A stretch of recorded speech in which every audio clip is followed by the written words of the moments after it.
안녕하세요 여러분, 공무원 생물. 자, 오늘은 여러분들과 함께 소화에 대해서 알아보도록 하겠습니다. 자, 소화는 정말 갈 길이 멉니다. 굉장히 많은 종류의 효소가 나오기 때문에 오늘 공부를 함에 있어서 소화 효소 하나하나가 대체 어떤 작용을 하는지에 대해서 완전히 알고 있어야 이 전체적인 내용 흐름을 이해할 수 있다는 거죠. 소화를 하는 우리 기본적인 이유 먼저 한번 알아보도록 하겠습니다. 자, 소화를 하는 이유 무엇일까요? 자, 소화란 우리가 여러 가지의 것들, 음식물들을 이렇게 먹습니다. 뭐 예를 들어서 크게 그 주 영양소라고 불리는, 그러니까 3대 영양소라고 우리가 보통 이렇게 얘기할 수 있죠. 탄수화물, 단백질, 지방 같은 이런 주 영양소들이 있지만 이것도 에너지원을 낼 수 있다라고 이렇게 얘기하지만 우리 몸에 들어가서 그냥 모두 에너지원을 낼 수 있는 게 아닙니다. 우리 몸에 흡수되어야지만 가능한데 문제는 탄수화물, 단백질, 지방은 너무 덩치가 크다라는 거죠. 너무 덩치가 크다라는 거죠. 탄수화물, 단백질, 지방은 우리 몸에 뭐 뒤에서 따로 나오기도 하겠지만 우리 몸에 특히 소장의 융털이라고 불리는 부분이 있습니다. 소장의 융털이라고 불리는 부분을 이렇게 안쪽으로 통과하셔야 되는데 이 융털 같은 경우엔 거의 한 겹에 이런 세포벽을 이렇게 이루고 있습니다.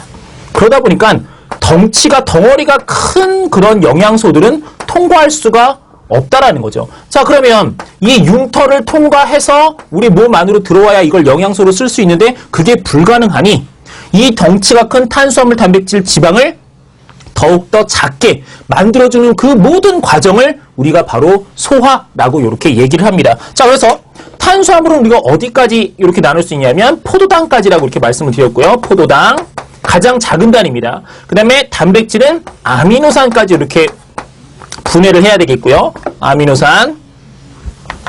그 다음에 지방산은 기니까 좀 줄이죠. 지방산과 글리세롤까지 이렇게 분해를 해야 바로 우리 몸에 흡수가 가능하다라는 그 사실 꼭 알고 계셨으면 좋겠어요. 그래서 이 탄수화물, 단백질, 지방을 이 거대한 덩어리들을 우리 몸에 흡수할 수 있는 가장 작은 형태의 탄수화물, 단백질, 지방 가장 기본 단위죠. 이렇게 만들어주는 이 과정을 바로 무엇이라고 부른다? 소화라고 이렇게 부릅니다. 소화라고 이렇게 부른다라는 것. 그래서 이 소화는 크게 몇 가지 종류가 있다? 두 가지 종류가 있습니다. 근데 그 중에서 우리가 진정한 의미의 소화는 자, 그 두 가지 의미 중에서 한 가지를 가지고 이렇게 얘기하긴 하지만 자, 그 두 가지 간단하게 한번 얘기를 해보자. 기계적 소화라는 게 있습니다. 기계적 소화. 좀 딱딱한데, 의미가 딱딱한데, 이 기계적 소화 같은 경우엔, 우리 몸의 근육 같은 것들을 주로 이용해서, 음식물을 잘게 부수는 행위입니다. 음식물을 잘게 부수는 행위. 그래서 음식물을 잘게 부서지거나 소화액과 섞이는 작용이라고 되어 있는데, 연동운동, 대표적으로 연동운동,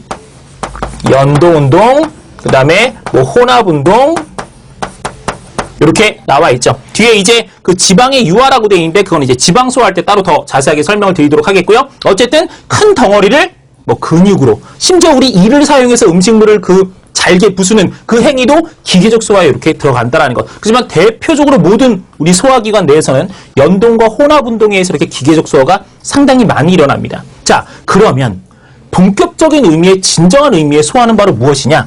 바로 화학적 소화라고 볼 수 있죠. 자, 이렇게 화학적 소화라고 볼 수 있는데 화학적 소화는 바로 누굴 의미해? 자, 여러분들이 잘 알고 계셔야 되겠습니다. 이 화학적 소화가 의미하는 것은 바로 아까 그렇게 제가 처음에 그렇게 강조드렸던 소화효소에 의한 거죠. 소화효소에 의한. 자, 그런데 이 기계적 소화와 이 화학적 소화를 구분하는 가장 간단한 방법이 있습니다. 어떻게 이거를 구분할 수 있을까요? 곰곰이 한번 생각해 보시면 기계적 소화를 했을 때는 그냥 큰 덩어리가 작은 덩어리로, 뭐 큰 밀가루 덩어리가 있다면 작은 밀가루 덩어리로, 큰 지방 덩어리가 있다면 그냥 작은 지방 덩어리로.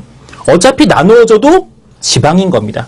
원래 컸던 것들이. 그러면 화학적으로는 별 변화가 없죠. 그런 것들을 우리가 기계적 소화라고 이렇게 얘기를 합니다. 하지만 화학적 소화효소에 의해서 화학적 소화를 거치면 물질의 종류가 화학적으로 변한다라는 거죠. 우리가 여기서 탄수화물, 주로 녹말 같은 걸 이렇게 섭취하지만 결국 소화효소에 의해서 포도당까지. 녹말과 포도당은 완전히 뭐 같은 탄수화물의 범주 안에 있긴 하지만 화학적으로 다른 물질이라는 거. 그게 바로 소화효소에 의해서 이렇게 가능하다라는 겁니다. 그래서 가급적이면 작게 잘게 부셔서 여기 있는 소장의 그 한 겹의 세포벽으로 되어 있는 이 융터를 통과해야 되니까 작게 부셔줘야 된다는 거죠. 그 이 두 가지에 의해서 이렇게 작게 부실 수 있고 나중에 흡수가 가능하게 된다는 겁니다. 그래서 이걸 우리가 기계적 소화와 화학적 소화라고 이렇게 얘기를 하죠. 자, 그럼 그 중에서 그렇게 너무 중요하다는 소화효소에 대해서 한번 알아보도록 하겠습니다. 이 소화효소는 종류가 정말로 한번 여러분들이 보셨을 때 아마 예전에도 한번 경험해 보신 적 있겠지만 너무나도 많습니다. 그렇다고 이름들이 이렇게 쉬운 아이들도 아니기 때문에 하나하나 나올 때마다 그때부터 얘는 어디서 나오고 어떤 작용, 특히 누구로 이렇게 잘게 부숴주는구나, 분해하는구나 라고 알고 이게 시간이 지나면 점점 외워둘 양이 많기 때문에 좀 벅차질 수 있다라는 거. 자, 그래서 소화효소의 특징 한번 보도록 하겠습니다. 이 소화효소의 특징 첫 번째 바로 뭐냐면 이 소화효소란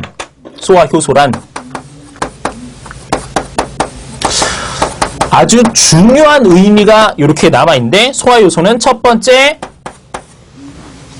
생체 촉매 역할을 합니다. 생체 촉매. 자, 촉매라는 말이 약간 좀 어색하다. 생체 촉매. 촉매란 자기 자신은 화학 반응에 참여해서 자기 자신이 변하지는 않습니다. 화학 반응 전이나 후나 똑같이 나와 있는 물질인데 대신 반응의 속도를 보통은 빠르게 해주는 물질입니다. 여기서도 대부분 빠르게 해주는, 느리게 해주는 물질도 우리가 촉매라고 보통 얘기하고 그런 건 부촉매라고 얘기는 하지만 자, 일반적으로 지금 여기서 나오는 생체 촉매는 화학 반응을 보다 빠르게 그 다음에 반복 재사용이 가능하다라는 거죠. 그래서 이 생체 촉매로서의 지금 여기 의미는 반복 재사용이 가능하다라는 겁니다. 그렇다고 뭐 무한정 계속 사용할 수 있는 건 아니고 주의 여건에 따라서 뭐 이 소화 효소가 또 이렇게 금방 좀 변해지거나 없어질 수도 있긴 하지만 반복 재사용하기도 가능하고 반응 속도를 좀 빠르게 이렇게 가게도 가능한 그런 조건, 바로 생체 촉매라고 할 수 있겠고요. 그 다음에 소화작용이 빠르게 일어나도록 도와준다. 자, 그건 바로 여기 있는 생체 촉매, 요거와 똑같은 겁니다. 물 낮추어져 반응을 하는 데 있어서 활성화 에너지. 자, 반응을 함에 있어서 이 활성화 에너지라는 언덕을 넘어야 반응이 진행될 수 있는데 이 활성화 에너지를 어떻게 다운 이렇게 시켜준다라는 거죠. 활성화 에너지를 낮춰주면, 근데 내 앞에 산이 아주 높은 산이 있는데 저 산을 넘어야 분해할 수 있어. 자, 그런데 갑자기 산이 확 낮아졌어. 그러면 엄청나게 빨리 쉽게 이렇게 진행할 수 있겠죠. 그거와 똑같이 이 생체 촉매로서의 역할, 반복 재사용이 가능하고 활성화 에너지를 낮춰준다는 것. 그래서 반응이 빠르게 진행할 수 있다는 겁니다. 자, 그리고 특정 소화효소는 특정 영양소에만 작용하는, 자, 요걸 합쳐서 우리가 기질 특이성이라고 부릅니다. 뭐 열쇠와 자물쇠 그런 의미로도 굉장히 많이 사용하게 되는데요. 기질 특이성. 자, 기질 특이성이란 바로 뭐냐? 한 가지 종류의 소화효소는 한 가지 물질만, 뭐 영화에서 막 그런 것도 맞아. 난 한 놈만 패. 바로 그런 겁니다. 한 놈만. 내가 딱 눈에 보이는 다른 아이들이 만약에 주위에 흘러가, 자, 그런 것들은 전혀 생각하지 않는다는 겁니다. 원래 내가 태어난 그 의미, 나는 누구를 분해하기 위해서만 태어났어. 소화효소가 이렇게 나온다면 바로 그것만 딱 잡고 바로 탁탁탁탁탁 이렇게 분해를 해주신다라는 거죠. 그걸 우리가 기질 특이성이라고 부릅니다. 그러니까 입체적으로, 이 소화효소의 입체적으로 다른 것과 결합하고 싶어도, 분해하고 싶어도 분해할 수가 없습니다. 그렇기 때문에 딱 한 종류 소화효소는 한 종류의 물질만 이렇게 보통 분해하게 되는데 그걸 기질 특이성이라고 이렇게 얘기를 하고요. 자, 그 다음에 이제 네 번째. 자, 요게 이제 시험 문제도 많이 등장하시고 가장 중요한 것들인데 이 소화효소는 보통 어떤 구조냐면 단백질 구조입니다. 자, 일반적으로 이렇게 단백질 구조로 사용되어 있기 때문에 누구와 누구의 영향을 엄청나게 많이 받느냐. 단백질 구조의 특성상, 단백질 구조의 장점은 뭐냐면 우리 몸에서 만들어내기가 쉽다라는 거죠. 우리 몸에서 뭐 세포에서 리보솜 같은 데서 이렇게 좀 뭐 명령 들어오면 탁탁탁 만들어내기 쉬울 수도 있겠지만 단백질 구조라서 온도와 pH의 영향을 많이 받는다라는 겁니다.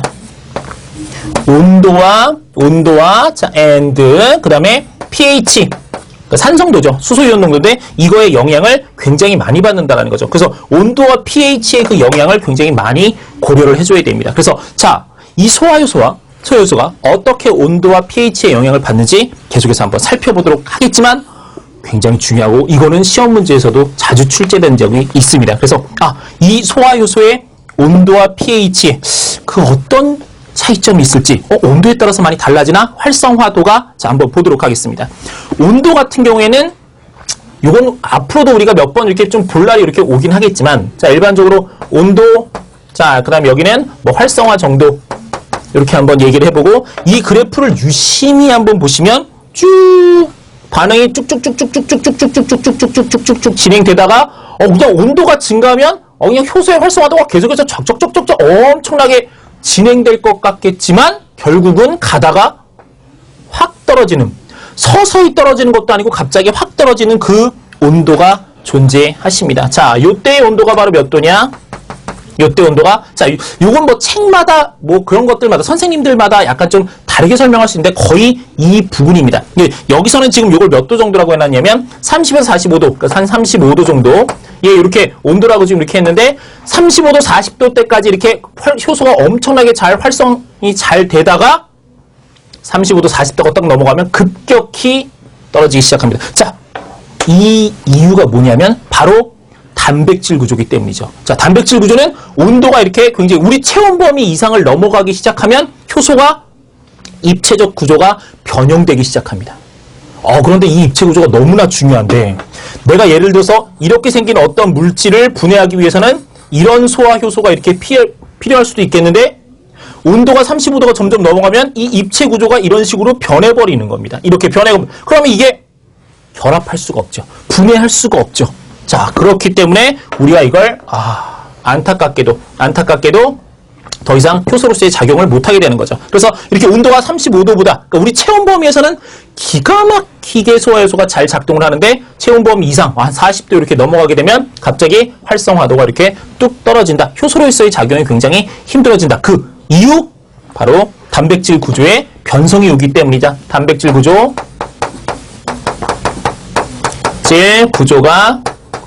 뭐 변성된다라는 그 사실 확실하게 깨달아 주셨으면 좋겠습니다. 자, 변성되면 어떻게 다시는 너무 잔인한 얘기지만 다시는 돌아올 수 없습니다. 이게 뭐 다시 온도를 낮춘다고 해서 그 형태가 다시 원상복귀되느냐? 그건 아닙니다. 한번 변성된 건 그대로 끝난다라는 것. 우리가 달걀 후라이 해 먹을 때 그 투명한 흰자 부분이 원래는 투명한 흰자지만 한번 후라이를 해서 이 불투명한 이제 흰색이 되는 거죠. 제가 좋아하는 흰자가 이렇게 되는 건데 그걸 가만히 온도를 낮춘다고 해서 다시 투명한 흰자가 되진 않죠. 왜냐하면 그것도 역시 단백질 덩어리이기 때문이라는 것 확실하게 잘 알고 계셨으면 좋겠고요. 자, 또 하나의 그래프가 있습니다. 자, 또 하나의 그래프가 있는데 자, 이 그래프는 이번엔 pH를 이렇게 나타냅니다. pH는 뭐 0에서부터 시작해서 14까지 이렇게 쩍쩍쩍쩍쩍 이렇게 펼쳐져 있지만 신기한 건 뭐 여기 있는 걸 다 뭐 다뤄보진 않겠지만 어떤 소화효소는 pH 2. 자, 그래서 여기 조금 자주 시험지에 등장하실 수 있고요. 어떤 소화효소는 pH 7에서 이렇게 잘 작동을 하네. pH 2에서 작동을 잘하는 소화효소도 있고 pH 7에서 작동을 잘하는 소화효소도 있고. 그래서 이것도 각각 뭐 활성화도를 이렇게 한번 살펴봤을 때 pH 2에서 잘 되는 효소를 봤더니 바로 펩신입니다. 펩신. 우리 위 속에 들어가 있는 거고요. 그 다음 pH 7 너무나 유명한 바로 아밀라아제가 되겠죠. 아밀라아제 이렇게 될 겁니다. 우리 침에 들어있는 그런 소화효소죠. 그러니까 이 지금 pH에서 하고 싶은 말은 이겁니다. 웬만한 모든 소화효소들이 아무 pH 산성도 범위에서 다 잘 작용하는 게 아니라 자, 펩신은 pH 2에서 기가 막히게 잘 작동하다가 pH에서 조금만 산성도가 낮아지거나 높아져도 활성도가 뚝뚝 떨어진다는 거죠. 자기가 어떤 한 소화효소가 가장 잘 작동할 수 있는 그런 pH 범위가 있다는 겁니다. 온도보다 훨씬 더 그게 굉장히 좁죠, 범위가. 그다음 pH도 이 아밀라제도 마찬가지입니다. 우리 침 속에 있는 이 아밀라제는 pH 7 중성 범위에서 기가 막히게 잘 작동을 하지만 거기서부터 조금만 낮아지거나 높아져도 그냥 뚝뚝 떨어지는 그런 효과가 있다라는 것. 그걸 잘 알고 계시면 좋겠습니다. 자, 그래서 요 펩신은 그럼 왜 펩신은 하필 다른 아이들은 그래도 거의 다 pH 6, 7, 8 요 사이에서 많이 이렇게 소화효소가 잘 작동을 하는데 왜 하필 그 모든 소화효소 중에 펩신만 이 pH 2에서 작용을 합니까? 그건 바로 펩신이 어디에서 위에서 작동을 하기 때문입니다. 위에는 바로 염산이 들어있죠.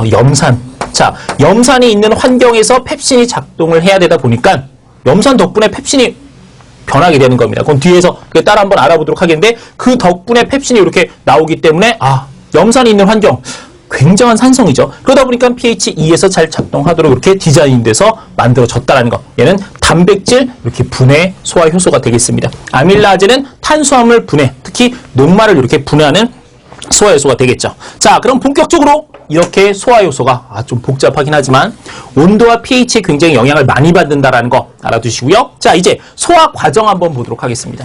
소화 과정. 소화 과정은 뭐 간단하게 한번 보도록 하겠습니다.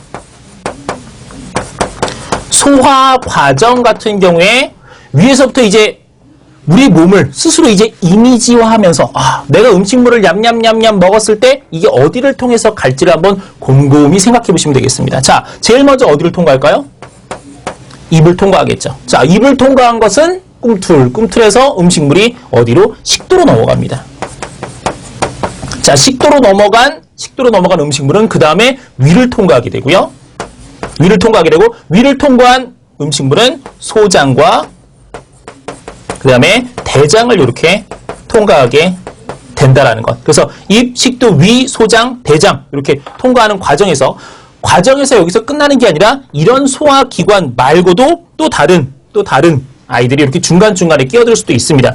뭐 위에서 소장 사이에 간 같은 아이들이 바로 무구, 쓸개즙 같은 뭐 직접적인 소화 효소는 아니지만 이렇게 소화를 도와주는, 그러니까 화학적인 그 소화를 도와주는 물질은 아니지만 그래도 이렇게 소화를 도와주는 그런 물질을 이렇게 분비할 수도 있고요. 그 다음에 너무나도 중요한 이자 같은 곳에서 3대 그 주 영양소를 모두 소화할 수 있는 그런 것들을 분비해주기도 한다라는 것. 그래서 입, 식도, 위, 뭐 간, 이자, 소장, 대장 이런 것들을 우리가 모두 뭐라고 부르냐? 소화기관이라고 부릅니다. 자, 그러면 각각의 보통의, 그러니까 모든 건 아니겠지만 식도 같은 경우는 특히 아닙니다만 입이나 위나 소장이나 대장에는 바로 이렇게 앞에서 열심히 우리가 공부했던 소화효소를 분비하는 바로 외분비샘이 이렇게 존재합니다. 그 외분비샘의 이름이 바로 소화샘이라는 거죠. 여러분들 외분비샘과 내분비샘은 상당히 잘 알아두셔야 되는데, 내분비샘은 어떤 물질을 만들어서 우리 몸의 혈액으로 직접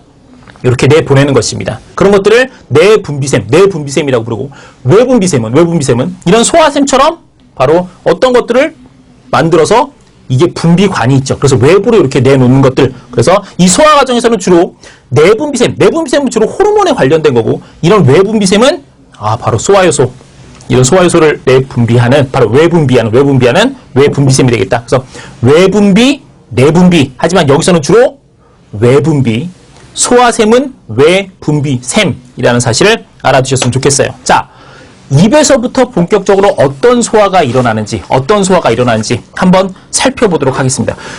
앞에서 말씀드렸지만 정말로 많은 소화 효소들이 등장을 할 겁니다. 그러니까 미리미리 어느 것들은 뭐 너무 중요하지 않은 것들은 약간 좀 이렇게 빨리빨리 하고 넘어가도록 하긴 하겠지만, 중요한 것들은 한번 이렇게 다뤄보도록 하겠습니다.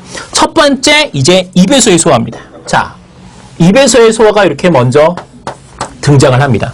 입에서의 소화 중에서 기계적 소화를 굳이 한번 이렇게 따져보자면, 자, 기계적 소화를 먼저 이렇게 따져보자면, 대표적으로, 자, 저작운동이 있습니다. 저작운동은 또 뭐야? 저작운동.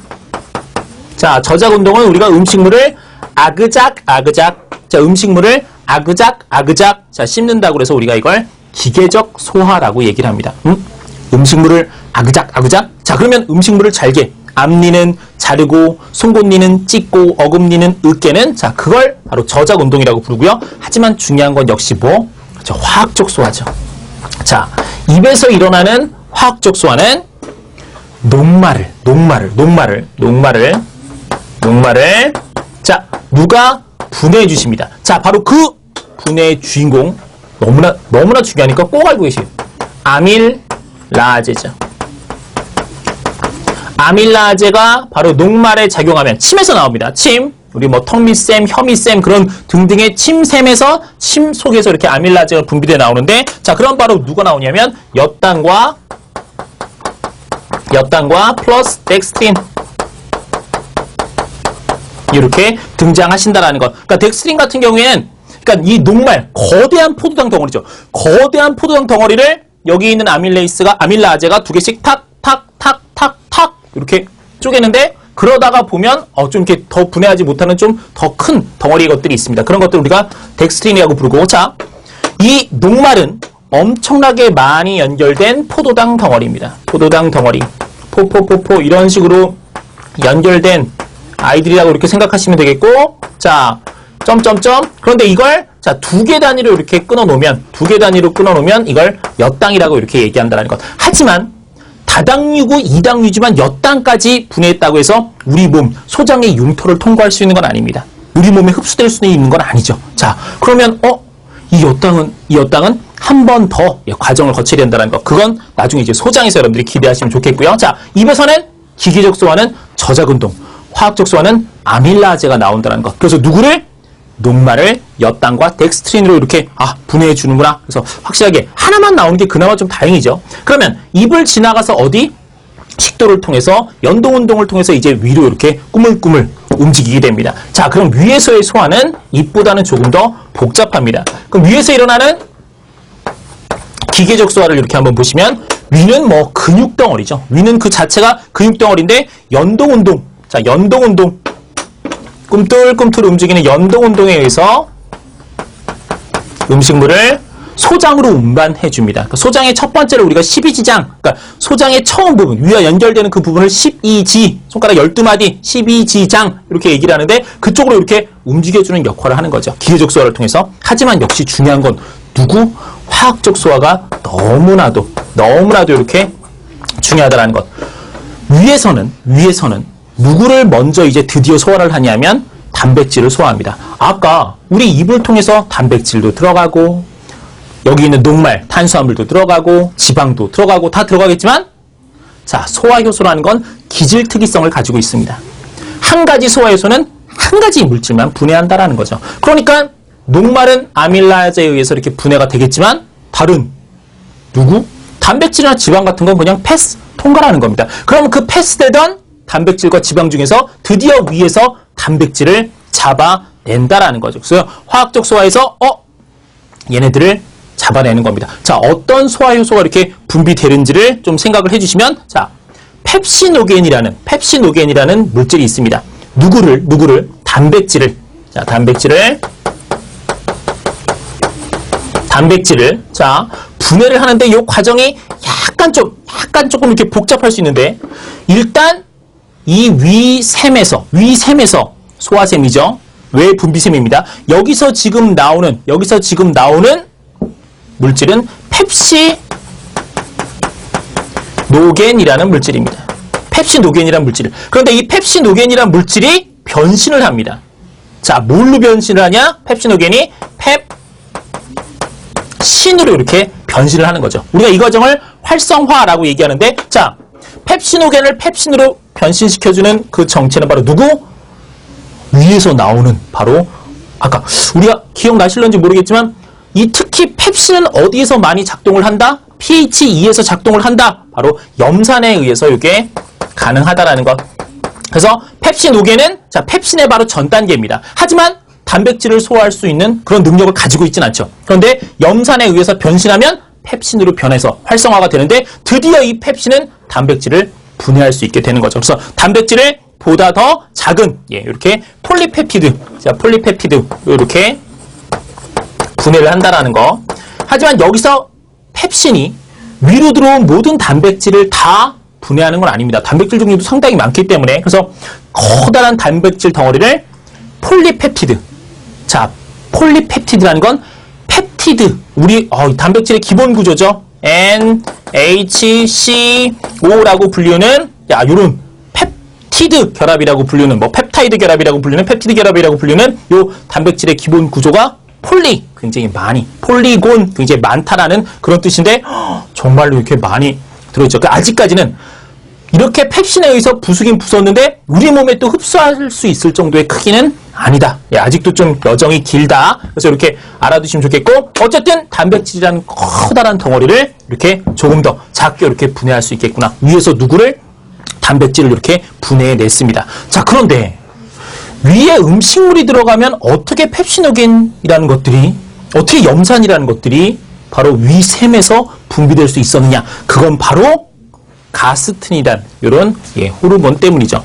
위에 음식물이 이렇게 쏙 들어가면 음식물 때문에 바로 소화효소가 확 나오는 게 아니라 음식물에 이렇게 쏙 들어가면 바로 위벽이 자극되지 않겠습니까? 그럼 그 자극에 의해서 호르몬이 분비됩니다. 호르몬이 어디로?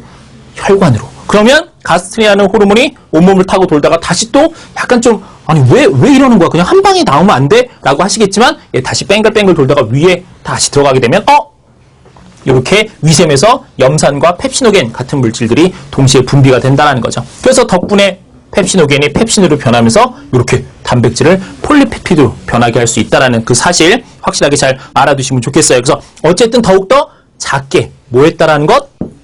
분해를 해냈다라는 것. 그 다음에 이제 뮤신이라고 불리는 파트가 있는데 이 뮤신은 강력한 염산이 있다 보니까 위벽을 코팅해줍니다. 염산에 의한 바로 그 위벽이 녹아내리는 걸 방지해주는 거죠. 그래서 여러분들이 막 속이 쓰리고 막 위궤양에 막 그런 것들이 생기는 이유는 바로 뭐냐면 염산이, 아니 불규칙한 식사 등에 의해서 염산 같은 것들이 바로 위벽을 녹여내기 때문에 바로 그런 일이 벌어진다는 것. 그래서 이 뮤신의 역할도 알고 계실 필요가 있습니다만 확실하게 알아두셔야 될 것. 이 뮤신이나 여기 나오는 염산은 절대 소화효소는 아니라는 것. 그래서 여기는 위벽이 염산과 펩신에 손상되지 않도록 바로 위벽을 보호해주는 이런 역할을 하고 있습니다. 위벽을 보호. 하지만 뮤신이 만능은 아닙니다. 계속해서 불규칙한 식사나 그런 것들을 하게 되면 과도한 음주를 하게 되면 뮤신 같은 것들은 결국 깎여 나가게 되는 거죠. 그럼 속이 쓰릴 수밖에 없게 되는 그 현상을 여러분들이 확실하게 알고 계셔 주셔야 되겠습니다. 그래서 이렇게 위벽 같은 것들을 보호해준다라는 것. 그래서 위벽을 보호해줘서 뮤신이 그래도 우리가 조금 더 이 염산에서 버틸 수 있게 되는구나. 이렇게 알아두셨으면 좋겠고요. 자, 이렇게 이제 위까지 가시면 이게 거의 다 끝난 것이냐? 이제 막 시작이죠. 이제 딸랑 녹말 하나 조금 분해해냈고, 그러니까 탄수화물 하나 분해해냈고, 여기 있는 단백질 하나 조금 분해해낸 겁니다. 아직 지방은 건드리지도 못했고, 이 엿당과 폴리페피드 같은 경우에는 어떤 책에는 펩톤이라고 되어 있는 경우도 있는데, 단백질 중간 생성물입니다. 이런 것들은 아직 우리 몸에 흡수될 준비가 요만큼도 안 됐다라는 거죠. 그 다음에 특히 이 윗속에서 나오는 염산은 윗속의 음식물들이 따뜻하게, 우리 체온에서 따뜻하게 오랫동안 이렇게 보관되기 때문에 소화를 하기 위해서 음식물이 또 여기서 부패할 수도 있습니다. 우리가 막 꺽하고 막 트름 같은 거 하면 냄새가 좀 그렇죠. 부패할 수도 있으니까 여기 있는 염산이 바로 그 음식물 속에 있는 그런 부패할 수 있는 세균 같은 것들을 또 녹여서 음식물의 부패를 방지해주기도 한다는 거죠. 그래서 역할이 좀 염산이 많아요. 음식물 부패를 방지해주는 이런 역할도 있다는 것. 그래서 위에서 굉장히 많은 역할들을 가지고 입 위까지 이렇게 갈 수 있습니다. 자, 그러면 본격적으로 소화가 이루어지는 것은 바로 어디냐? 바로 소장이 되겠습니다. 우리가 이렇게 아무리 입 위 이렇게 얘기를 하지만 소장에서 나오는 호르몬들 보시면 이제 입이 떡 하고 이렇게 벌어지실 텐데 너무 슬퍼하지 마시고 그거는 약간 어쩔 수 없다라고 미리 말씀드릴 수 있겠는데, 자, 약간 조금 이렇게 먼저 말씀을 드리자면 소장에서는 여기서 입과 위에서 소화하지 못했던 그 모든 아이들과 함께 나머지 모든 아이들을 이제 완벽하게 우리 몸에, 특히 제가 지금 앞에서 써놨던 바로 이 융털을 통과할 수 있을 정도로 굉장히 작게 분해할 수 있다라는 거죠. 자, 그러면 이제 본격적으로 소장의 소화에 대해서 한번 알아보도록 하겠습니다. 소장에서의 소화입니다. 자, 소장에서의 소화를 보시면 역시 여기서도 우리가 기계적 소화를 생각해 봐야겠죠. 자, 소장에서는 두 가지 종류의 기계적 소화가 가능한데 바로 연동운동과 음식물을 꾸물꾸물 이렇게 운반시켜주는 연동운동과 그 다음에 음식물과 소화효소가 잘 섞일 수 있게 만들어주는 혼합운동을 이렇게 동시에 해줄 수 있습니다. 그래서 음식물들을 이동시켜주면서 나오는 소화효소들과 함께 같이 이렇게 잘 섞여줄 수 있게 만들어주는 그게 바로 기계적 소화가 되겠고요. 그러니까 기계적 소화는 이 정도만 알아두셔도 되겠고요. 자, 문제는 화학적 소화죠. 마음에 준비하셔야죠. 자, 팍팍팍 외워두셔야 됩니다. 화학적 소화라고는 이렇게 지금 써놓겠지만 정말로 많은 양의 소화효소들이 나올 수 있다는 것. 그래서 한번 보시면 소장에 대해서 그냥 간단하게 그림 한번 옆에다 한번 그려보도록 하겠습니다. 위에서 이렇게 아래쪽으로 위에서 이렇게 내려옵니다. 위에서 내려오는데 바로 그 옆쪽에 바로 누가 이렇게 달려있냐면 너무나도 중요한 내분비샘과 외분비샘의 역할을 동시에 할 수 있는 이자가 이렇게 달려있죠. 이자가 이렇게 달려 있습니다. 여기는 뭐 인슐린 같은 호르몬뿐만이 아니라 3대 영양소를 모두 소화시킬 수 있는 그런 아주 중요한 소화효소들이 듬뿍 나온다라는 거죠. 자, 그 다음에 여기서 아래쪽으로 이게 소장으로 이렇게 이동을 하게 됩니다. 자, 여기가 지금 위입니다. 그 위에서 지금 이렇게 이자로 연결되는 이 부분에서 이제 12지장이라고 불리우는데 이 12장, 이게 바로 소장이죠. 12지까지만 쓰겠습니다. 이렇게 연결이 되겠고, 위에서는 간에서 만들어진 우리 쓸개가 이렇게 해서 이 부분으로 보통 이렇게 연결이 됩니다. 이렇게 연결이 된다는 거. 자, 그래서 이건 또 뭐야? 쓸개. 그래서 이렇게 위치에서 쓸개에서 이렇게 만들어진 물질들이 이자를 통해서 이렇게 12지장 쪽으로 이렇게 분비될 수 있다는 것. 그 다음에 이 12지장에서도 또 중간중간에 소화샘이 이렇게 들어가 있습니다. 그러니까 굉장히 좀 구조적으로 복잡할 수 있겠죠. 이자에서도 소화 효소를 내고 12지장, 뭐 여기 있는 소장 전체에서도 장샘이라는 곳에서 또 역시 소화 효소를 이렇게 내게 된다는 것. 그래서 요 구조, 자, 이자에서도 분비. 자, 여기 있는 장샘에서도 이렇게 분비해서 음식물들을 드디어 우리 몸에 모할 수 있을 정도로, 소화할 수 있을 정도로 작게 이렇게 부셔진다라는 것. 자, 그래서 첫 번째, 자, 거기 이자에서 나오는 거죠. 이자에서 만들어서 12지장으로 이렇게 분비를 하는 겁니다. 자, 분비를 하는데 거기 안에 뭐가 들어있어? 탄산수소 나트륨이 들어있다라고 지금 이렇게 되어 있습니다. 자, 탄산수소 나트륨은 굉장히 중요한 게 뭐냐면 여기 위와 12지장 연결에 여기 유문이 있습니다. 닫히고 열리는 문이 있죠. 요걸 유문반사라고 하는데 요 것들을 닫히고 열리게끔 이렇게 해주는 그런 중요한 역할을 하게 된다는 것. 그래서 이자에서 나오는 이자액 가지고 먼저 한번 설명을 드려보죠. 자, 이자액은 바로 뭐? 그 산성 음식물을 중화시키고 소장내 환경을 약염기성으로 만든다. 그래서 이 이자액에 의해서 점점 탄산수소 나트륨 이런 것들이 지금 쭉 나오면 위에서 엄청나게 많은 염산들과 함께 지금 음식물들이 내려오지 않겠습니까? 내려오지 않겠습니까? 그럼 여기 있는 이자에서 바로 탄산수소 나트륨. 자, 소화효소는 아닙니다. 탄산수소 나트륨. 자, NaH 바로 CO3라고 불리는 이 탄산수소 나트륨이 나오면 바로 음식물들을 중화시켜 줄 수 있다는 거죠. 소장에서 나오는 음식물 중화. 자, 음식물 중화. 그럼 이 pH에 따라서 유문이 찰컥 닫히거나 열리기도 한다는 것. 자, 그 다음에 이제 본격적으로 소화효소를 한번 보시면 아밀라제가 이렇게 나옵니다. 아밀라제가. 그래서 아밀라제는 아까 분명히 입에서 봤던, 그런데 워낙 우리가 먹는 그 양이 많다 보니까 이자에게서 또 한 번 이렇게 등장을 해주신다는 거죠. 그래서 아밀라제가 이렇게 등장해 주신다는 것. 어디서? 바로 우리 입에서 했던 것들, 소화 못했던 것들은 다시 여기 있는 이자에게서 한번 들어가는데, 자, 누구를? 녹말을 엿당으로 이렇게 분해해 주십니다. 누가? 아밀라제가 이렇게 분해를 해 주시고요. 자, 요것만 나오느냐? 아닙니다. 자, 트립신이 또 나오는데요. 트립신이라는 소효소가 이렇게 또 나오게 되는데, 우리 트립신은 단백질을 이렇게 조금 더 작게 만들어줄 수도 있다는 것. 자, 트립신은 폴리펩티드. 폴리펩티드라는 말을 아까 어디서 본 것 같은데, 자, 위에서 봤죠. 커다란 단백질을 펩신이 폴리펩티드로 만들어 주었죠. 그런 폴리펩티드를, 자, 디나트리펩티드로. 그래서 디나트리. 자, 요거 굉장히 중요한 의미를 갖고 있습니다. 폴리펩티드는 아미노산 같은 그런 기본 펩티드 구조가 굉장히 많이 붙어 있는 겁니다. 물론 거대한 단백질보다는 작긴 하겠지만 상당히 작은데, 디나트리라는 말은 두 개나 세 개까지, 아미노산이 두 개나 세 개까지 연결될 수 있는 그런 구조까지 이렇게 작게 부숴준다라는 거죠. 바로 그 역할을 누가? 트립신이 이렇게 해줄 수 있다는 겁니다.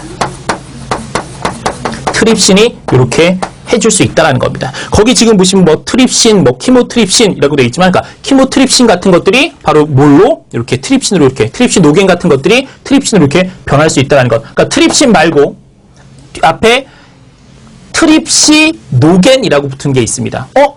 위에서 봤던 펩시노겐하고 약간 좀 어감이 비슷하죠. 그러니까 소화효소의 전 단계입니다. 그러니까 트립시노겐도 소화효소로서 직접 작용할 수는 없지만 트립시노겐이 트립신이 되면 드디어 폴리펩티드 단백질을 D와 트리펩티드로 이렇게 분해낼 수 있다라는 것. 자, 그러면 탄수화물도 분해하고 단백질도 분해하고 뭐가 남았죠?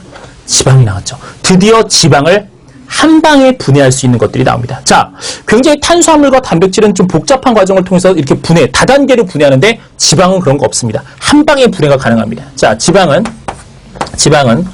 커다란 지방 덩어리를 이렇게 한번 말씀드리긴 할게요. 거대한 지방을 일단 작은 지방 덩어리로 만들어주고요. 그 작은 지방 덩어리를 소화효소가 작용을 해서 유명한 리파제가 작용을 해서 지방산과 3개의 지방산과 하나의 글리세롤로 이렇게 분해를 해주십니다. 복잡한 과정 없이 한 방에. 그럼 거대한 지방을 작은 지방으로 이렇게 분해해 주시는 바로 그분의 정체. 누구? 거대한 지방을 작은 지방으로 이렇게 만들어 주신다고요? 우리가 이걸 지방의 유화라고 부르는데 이게 바로 쓸개즙의 역할입니다. 쓸개즙은 좀 기구한 운명이죠. 간에서 생성돼서 쓸개에 저장 농축된 후 십이지장을 통해서 이렇게 분비된다라는 것. 자, 그게 그래서 거대한 지방을 작은 지방으로. 하지만 둘 다 똑같은 지방입니다. 화학적 변화는 없어요. 자, 그런데 요 쓸개즙은 그러니까 소화효소가 절대로 아니겠죠. 자, 이 작은 지방은 드디어 이제 리파제에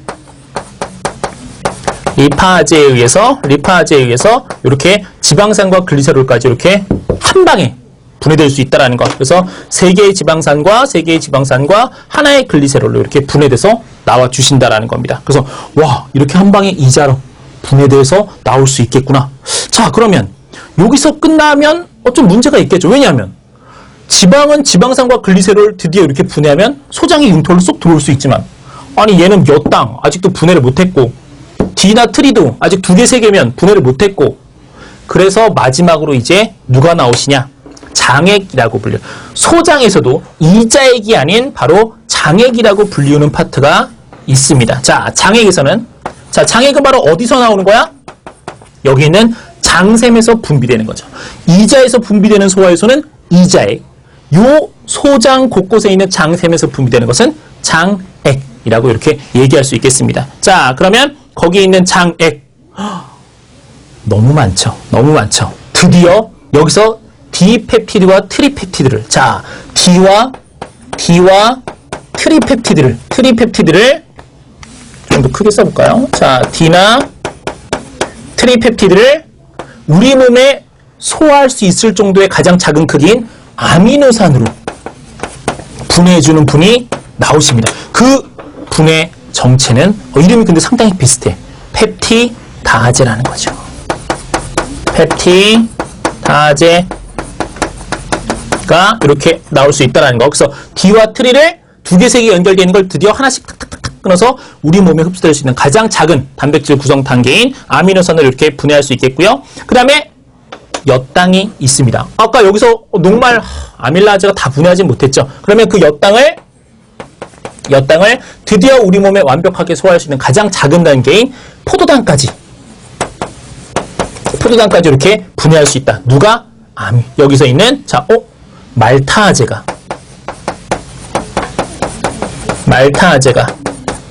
이렇게 분해해서 나올 수 있다라는 사실. 자, 그러면 거기 락타아제도 있고 수크라제도 있고, 락타아제 바로 젖당을 포도당과 갈락토스로 분해하고요. 수크라제는 설탕을 포도당과 가당으로 이렇게 분해해 주시는 겁니다. 이제 단당류까지 다 분해가 되었죠. 그러면 여기 있는 지방산과 글리세롤, 여기 있는 아미노산과 포도당, 우리 몸으로 흡수될 수 있습니다. 자, 어디를 통해서 흡수될 수 있어? 소장을 통해서 흡수될 수 있다는 거죠. 자, 그러면 어떤 부위로 흡수되는지는 조금 이따 뒷장에서 한번 보겠고, 일단 소장까지 해서 나눌 수 있는 것까지는 다 나눠봤습니다. 그럼 드디어 이제 대장에서의 소화가 이렇게 나오게 되는 거죠. 하지만 대장에서는 화학적인 그런 소화 효소에 의한 그런 소화는 일어나지 않습니다. 그래서 소화효소가 분비되지 않기 때문이죠. 그래서 대장 같은 경우엔, 자, 대장은 뭐가 없어? 화학적 소화가 없다라고 이렇게 생각하시면 좋겠습니다. 화학적 소화는 없다. 자, 왜 화학적 소화가 없어? 소화효소가 분비되지 않기 때문이죠. 그래서 여기서는 어떤 것? 수분의 흡수가 주로 일어납니다. 소장에서는 수분 흡수,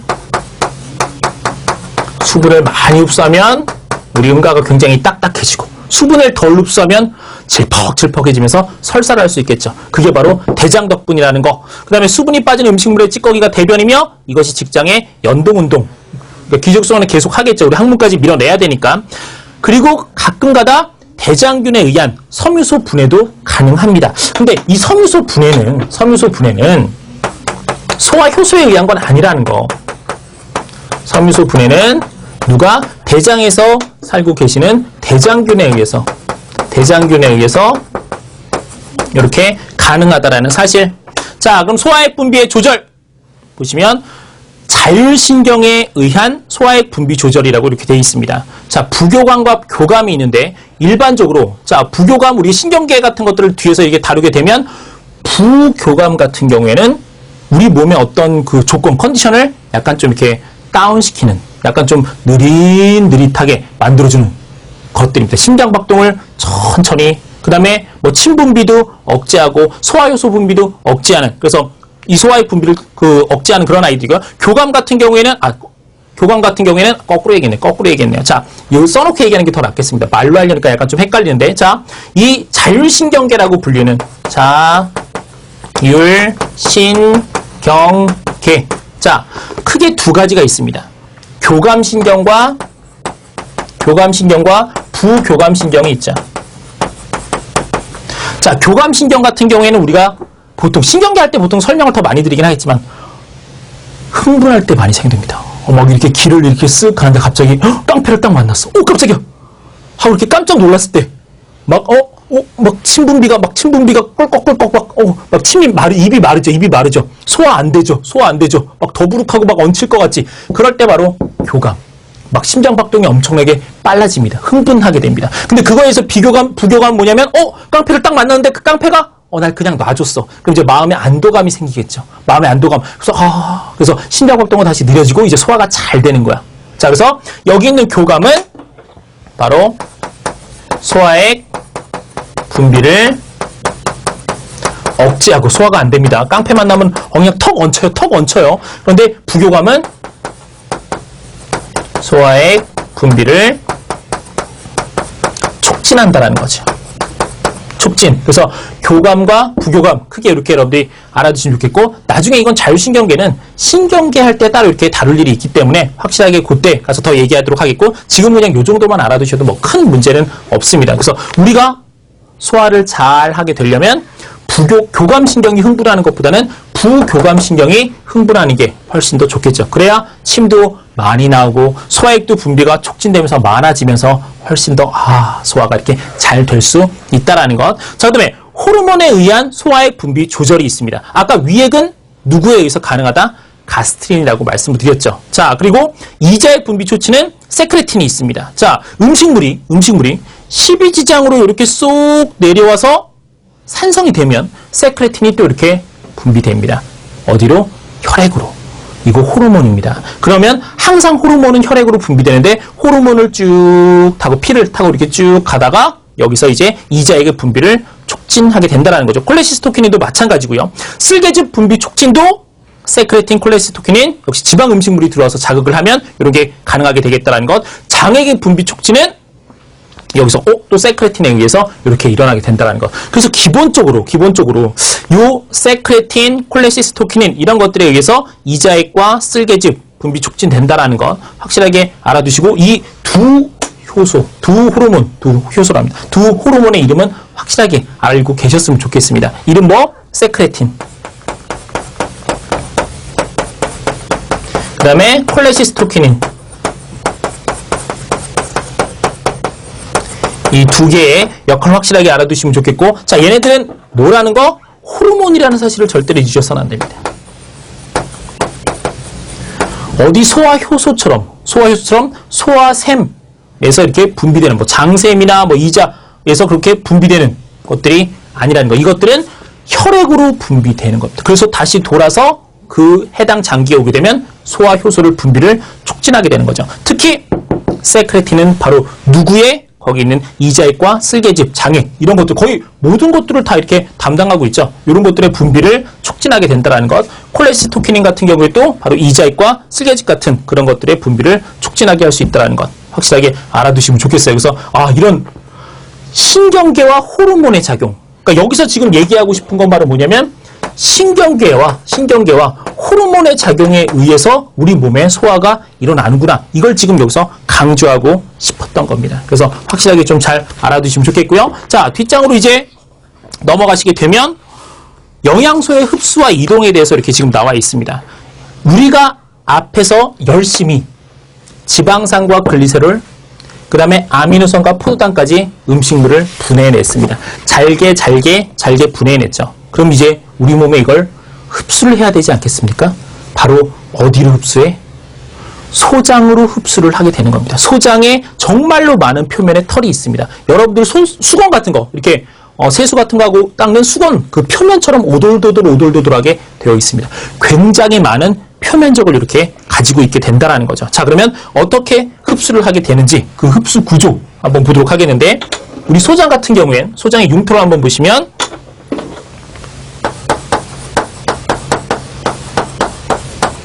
소장의 융털을 보시면 융털 같은 경우에는 털 하나 그려놓은 겁니다. 이런 털들이 엄청나게 많습니다. 그래서 이런 털들이 이렇게 만들어진 이유는 표면적이 엄청나게 증가하게 되는 거죠.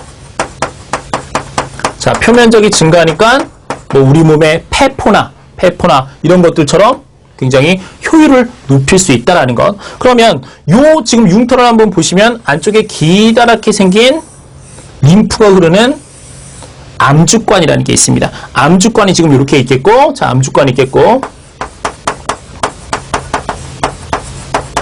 자, 그 다음에 암주관 주위로 혈관이 이렇게 뱅글뱅글 이렇게 돌게 됩니다. 혈관이 이렇게 굉장히 가느다란 작은 모세혈관 같은 것들이 이렇게 뱅글뱅글 돌게 된다는 것.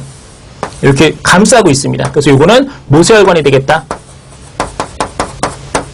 혈관이 이렇게 뱅글뱅글 돌게 될 것입니다. 그러면 우리가 앞서서 열심히 정말 흡수했던 아미노산과 포도당, 자, 이런 것들을 우리가 통틀어서 수용성 물질이라고 부르는데, 이런 수용성 물질들은 자, 아미노산, 포도당, 그 다음에 수용성 비타민이 있죠.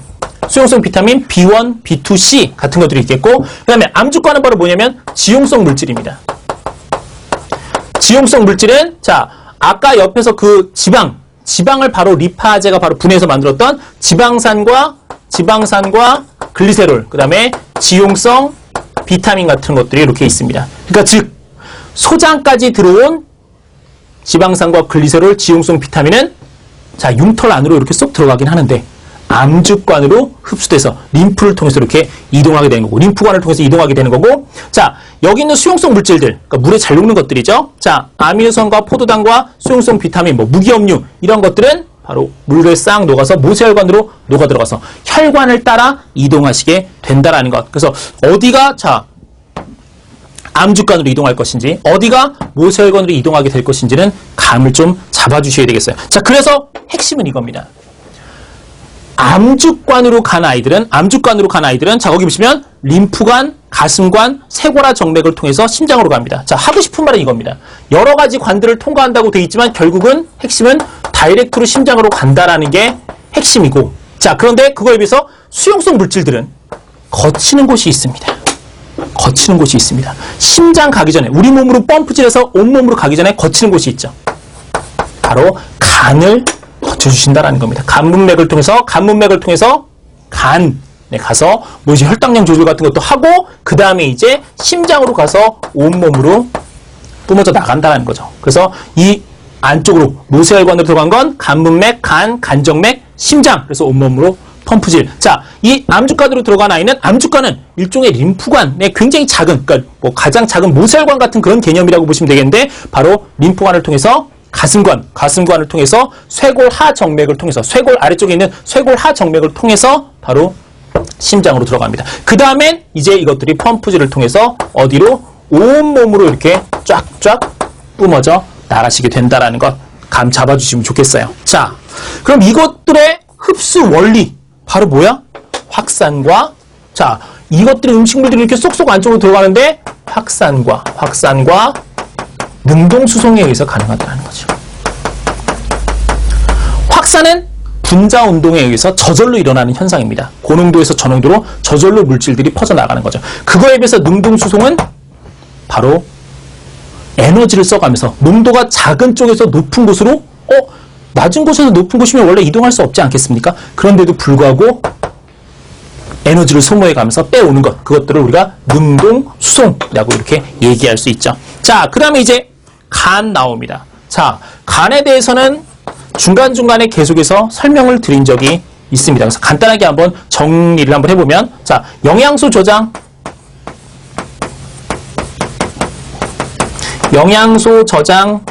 간에는 바로 글리코겐 같은 것들을 또 이렇게 탁탁 나중에 혈당량 조절할 때도 이렇게 저장을 하게 돼 있고요. 여분의 당과 아미노산을 지방 같은 걸로 저장해서 저장 조직에 저장을 합니다. 글리코겐도 이렇게 가능하다는 사실 잊지 마시고 영양소 같은 것도 저장하시고, 그 다음에 혈당량 조절, 글리코겐 뭐 금방 나왔던 여기 나오겠네요. 혈당량 조절. 자, 우리 몸의 피 속에 너무 포도당이 많으면 그 포도당을 잡아다가 글리코겐으로 전환시켜줍니다. 그래가지고 글리코겐으로 탁탁탁, 그럼 피 속에 포도당 양이 줄어들겠고, 아니면 너무 피 속에 포도당 양이 작다. 그럼 글리코겐을 다시 분해해서 포도당으로. 그래서 혈당량 등을 이렇게 조절할 수 있다는 것. 그 다음 쓸개즙. 자, 이것도 아까 간할 때 말씀드렸죠? 쓸개즙 생성.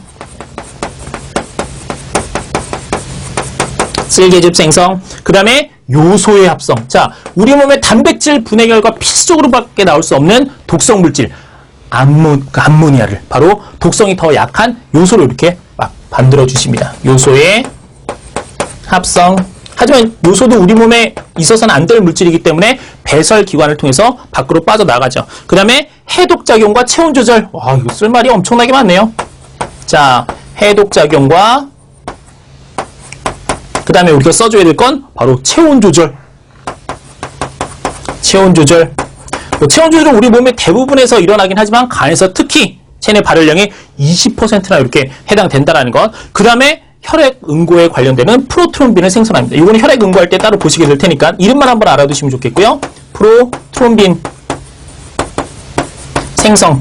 우리가 모든 신체 장기를 지금 인공으로 개발하고 있지만 간에 대한 것만은 지금 아직 좀 요원한 상태입니다. 그러니까 간이 너무나 중요한 장기죠. 그러다 보니까 간은 다른 장기에 비해서 굉장히 엄청난 재생 능력을 가지고 있다라는 것. 자, 그 다음에 이제 음주와 건강이 있지만 요거는 뭐 간단하게 여러분들 이제 저보다 훨씬 더 전문가일 수도 있을 테니까 보면 섭취된 알코올의 약 20%는 입과 위에서 흡수되고 나머지는 이제 소장의 모세혈관을 통해서 흡수되는데 이 흡수된 알코올, 자, 약 5%, 오줌, 땀 등에서 싹 배설됩니다. 얼마 안 되죠. 문제는 나머지입니다. 나머지는 알코올 해독. 간으로 간다라는 거죠. 간으로 가서 이 알코올이 어떻게 너무나 많이 들어가면 이산화탄소와 물로 분해됩니다. 이건 좋은 경우고 이산화탄소와 물로 분해되지 못하고 너무 초과해서 알코올이 들어오게 되면 이게 아세트알데히드가 이렇게 남게 된다. 변화된다라는 겁니다. 분해 과정에서 어쩔 수 없이 아세트알데히드로 남는데 이게 계속해서 우리 몸에 쌓이면 숙취 같은 것도 많이 되게 되고 이게 심하면 암을 유발할 수도 있는 그런 아주 안 좋은 물질이기도 하다라는 것 알아두시면 좋겠고요. 그래서 이 간이 알코올 분해 요소에 의해서 아세트산으로 이렇게 딱 나머지까지 분해되면 그나마 이제 우리 몸에서 좀 해독이 되었구나 라고 생각해 주시면 좋겠습니다. 알코올이 소화기관에 미치는 영향 보시면 알겠지만 무시무시하죠. 다 시리즈가